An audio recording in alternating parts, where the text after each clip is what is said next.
7 things you didn't know about Dungeons & Dragons, today on Dungeon Craft. Deathbringer here. Subscribe to the channel and sign up for the Deathbringer RPG newsletter at the link below. Welcome to Dungeon Craft. I'm Professor DM, and this channel is about all things role-playing games, including Dungeons & Dragons. Click like, hit the bell icon, and click all to get all our videos. You can support the channel and get bonus content, including access to my notebook by joining Patreon at the link below. Thanks again to all the patrons for making this content possible. Recently, I was a guest at Dave Con in beautiful Bloomington, Minnesota, home of the Mall of America. And thanks so much to Vic for inviting me. And there I met members of the Blackmoor Bunch, including Brownstein creator Dave Wesley, dungeon designer Dave McGarry, In Search of the Unknown writer Mike Carr, and players Bill Hoyt and Ross Maker, who played the very first dwarf in a role-playing game. And for those of you who are unaware, Blackmore was the home campaign of Dave Arneson, who first conceived of a world of Dungeons and Dragons and treasure located deep under Castle Blackmore. And this campaign would become the basis for Dungeons and Dragons. And I had read about these guys in John Peterson's excellent Playing at the World, the definitive history of role-playing games, and I'd also seen the movie Secrets of Blackmore, but it was totally different to actually meet these guys and hear the stories about how things like character advancement and armor class and hit points develop. And I learned 7 things about D&D I didn't know, and I'm going to share them with you today. Number 7. Saving throws come from a wargaming mechanic where, when you were hit by cannon fire, you'd roll to see how many of your men were saved. 6. Black pudding was originally called gray pudding, and it was conceived of by Dave Arneson. Dave Arneson, co-creator of the Dungeons & Dragons game, introduced many of what we consider the classic monsters today. The orcs, the skeletons, the goblins, the giant rats, giant spiders, werewolves, vampires, green slime, and black pudding. Only he called it gray pudding. Gary Gygax split it up into black pudding and gray ooze. And I learned that from Dave McGarry, who designed the Dungeon board game. And I was able to play with Dave. It was terrific. Unfortunately, I lost the game by 1 move to Baron Durop of Dungeon Masterpiece, who had never played before, but those are the breaks. 5. It was Mike Carr, author of In Search of the Unknown, who first conceived of character advancement. Mr. Carr also designed a World War I flying ace game called Fight in the Skies, aka Dawn Patrol, which has the distinction of being the only game that has been run at every single Gen Con, way back since Gen Con 1. And I had a chance to play Fight in the Skies with Mr. Carr, as well as with Baron Durop of Dungeon Masterpiece and Justin Alexander, whose book, How to Be a Game Master, is out now, and you should check it out. And as new pilots, if we rolled a Snake Eyes, we could not score a critical hit. That's reserved for pilots with at least 1 mission. You see, in Dawn Patrol, you keep track of your pilot's name on the character sheet along with the plane and its hit points and so on. And if your pilot survives, they unlock certain powers. So if our pilots had survived and we played the game again on a 2, that would become a critical hit. The more missions the pilot survived, the more enemy planes they took down, the more powers they would get. Like after 3 and 5 missions, your character would get a little bit of a boost. And Dave Arneson took that concept of characters gaining experience and imported it into his Blackmore game and allowed characters to get more hit points as they survived adventures. 4. Armor class comes from Naval war games. So Dave Arneson and Gary Gygax, co-creator of Dungeons & Dragons, worked on another game called Don't Give Up the Ship. And that was co-written with Mike Carr as well. And this game predates Dungeons & Dragons by several years. And ship hulls were classified as first class being the best, then you had second class, then you have third class. So when it came to create an armor system for Dungeons & Dragons, they cribbed that. And of course, first class armor would be harder to hit than second class armor, and that's how THAC0 developed.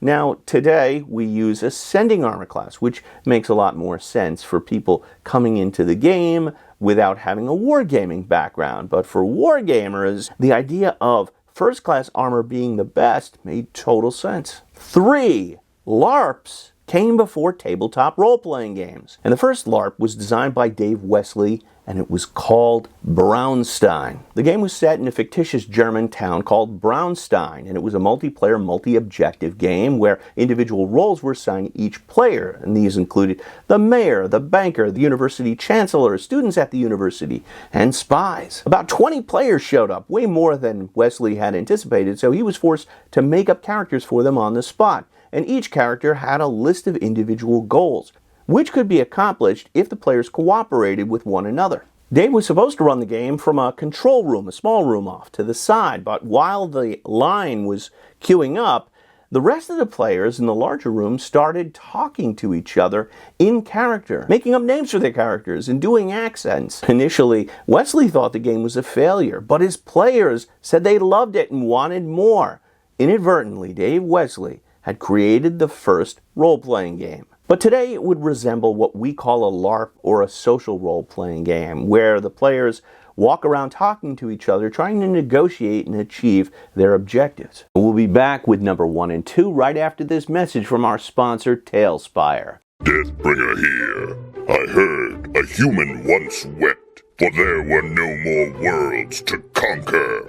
Fool! He should have grabbed his gods by the throat and made them build him a new world with Tailspire.